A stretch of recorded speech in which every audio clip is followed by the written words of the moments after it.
Today we look back at the one and only Nino's Italian Restaurant, a family-owned establishment that's been serving up Italian cuisine since 1958. During the early days of the restaurant, it was operated by immigrants Inge and Vincenzo Cristiano. Inge managed the front, while Vincenzo worked his culinary magic in the kitchen. But times have unfortunately changed. Vincenzo's retirement handed the reins to their eldest son, Nino. However, Nino's behavior raises eyebrows among family members.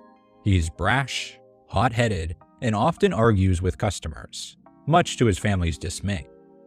Meanwhile, Inge is using her retirement savings to keep the business afloat, a promise she made to Vincenzo. The arrival of Gordon Ramsay, invited by Nino's siblings without his knowledge, adds a new layer of tension. Will Ramsay's visit be the catalyst for change, or the spark that ignites a volatile situation? Was this a restaurant that survived post-transformation? Or did it close not long after? What happened to the family? Where are they today? We are going to look at all of that. But first, the drama unfolds at Nino's Italian Restaurant. At the beginning of this nightmare, we travel to Long Beach, California.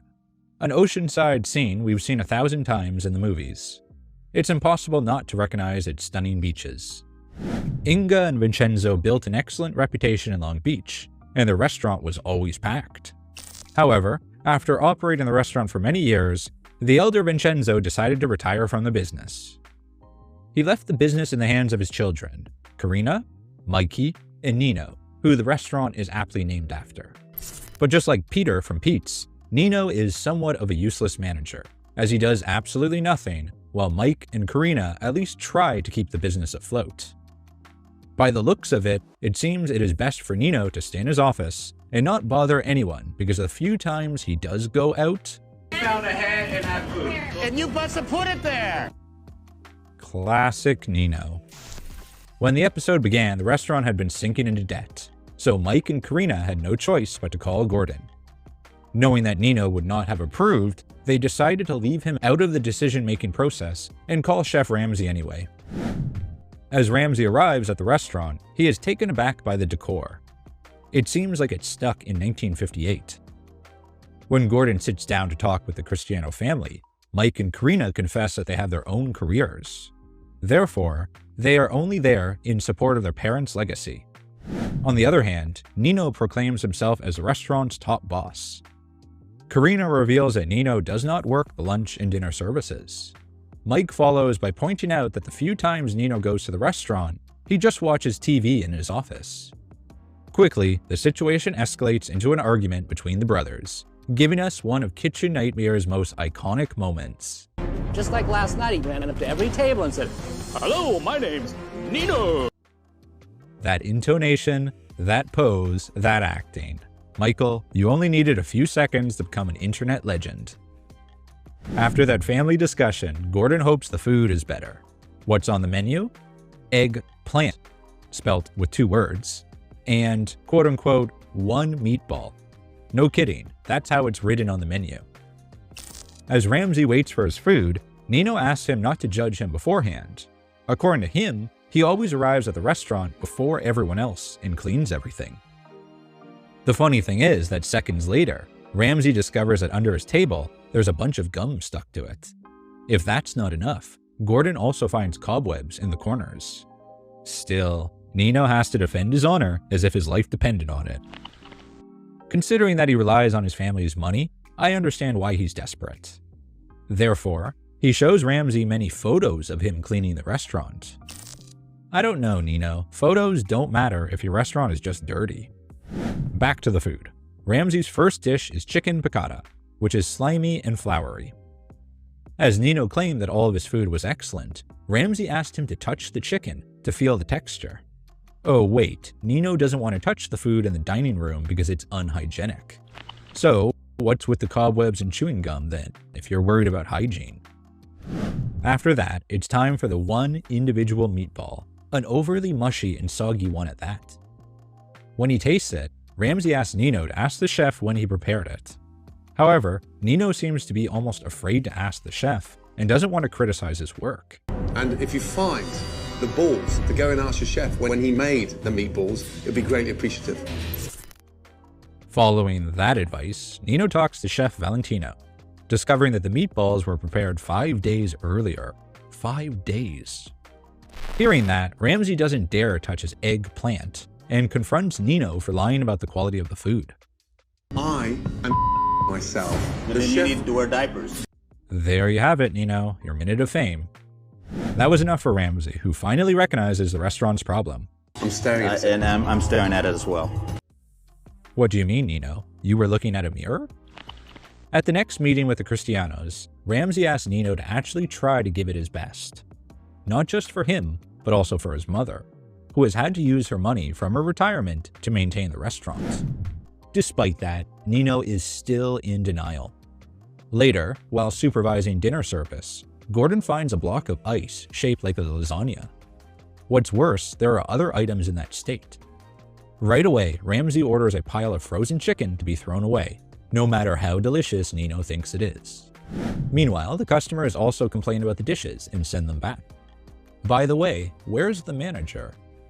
Having a nice dinner with his parents. Mr. and Mrs. Cristiano, blink if you're kidnapped.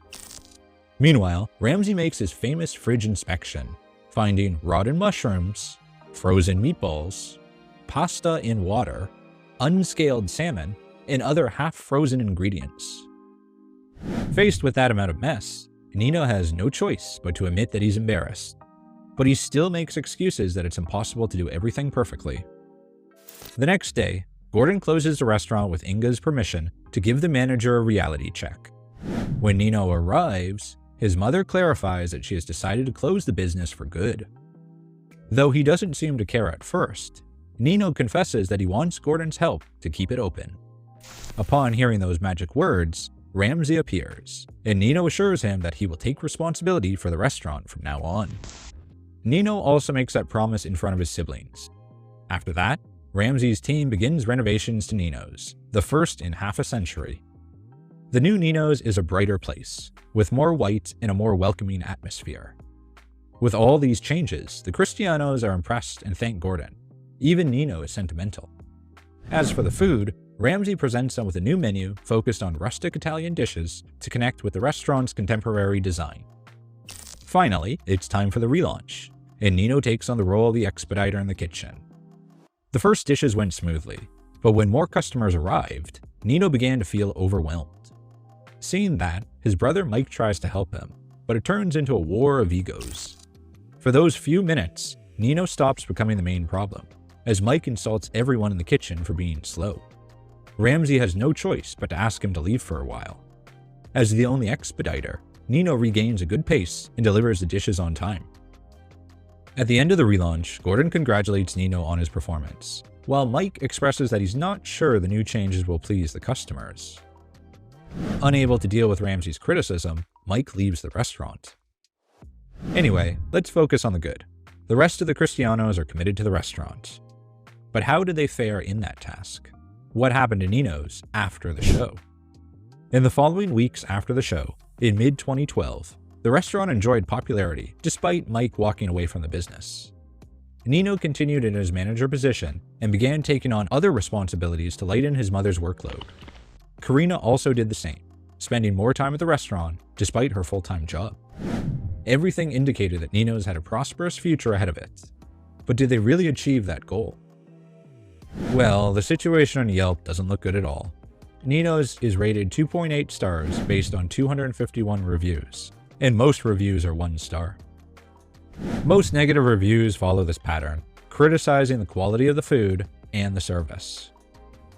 Even the positive reviews are not entirely favorable. And judging by these photos, the food doesn't look appetizing. As I went through the reviews, I noticed more complaints about Gordon's renovations. Because of this, the restaurant reverted to its old menu until there were only 2 dishes left from Ramsay's menu. In addition, the owners changed the restaurant's look to resemble the old Nino's. As much as they listened to their customers' demands, the Cristianos failed to restore the restaurant's good reputation fully. To make matters worse, Vincenzo died in October of 2014, a tragedy that hit the family very hard. Without their biggest guide present, the Cristianos decided to sell the restaurant in August 2016. In the words of the brothers, "For us, it isn't the same without Dad. My mom is 82 years old, and as a family, we have decided to close the doors and retire this family business. We love the restaurant and the memories, but it is time for us just to be a family and not a restaurant family. The curious thing about it is that Carina still posts some things on the restaurant's Facebook profile, mostly classic photos from the restaurant to remember Nino's at its best. Currently, the former Nino's site is occupied by Sala Coffee and Wine Bar. The establishment enjoys 4.5 stars on Yelp and a good reputation in the local community.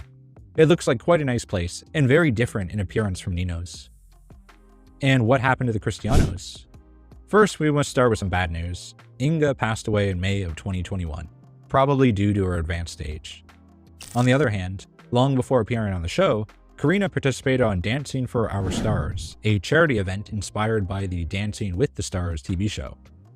Currently, Carina runs a site called Heart Driven Purpose, which focuses on teachings about digital marketing and brand expansion.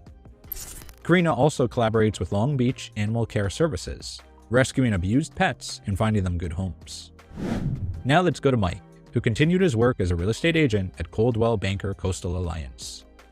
From his background, he seems like a very professional guy in his field, and I assume he's doing well. Unfortunately, I couldn't find anything about the star of the episode, Nino. I even searched on Carina's Facebook profile for a while, but the photos featuring Nino are old. Wherever you are, Nino, I hope you are doing well, and don't stop taking weird photos of yourself.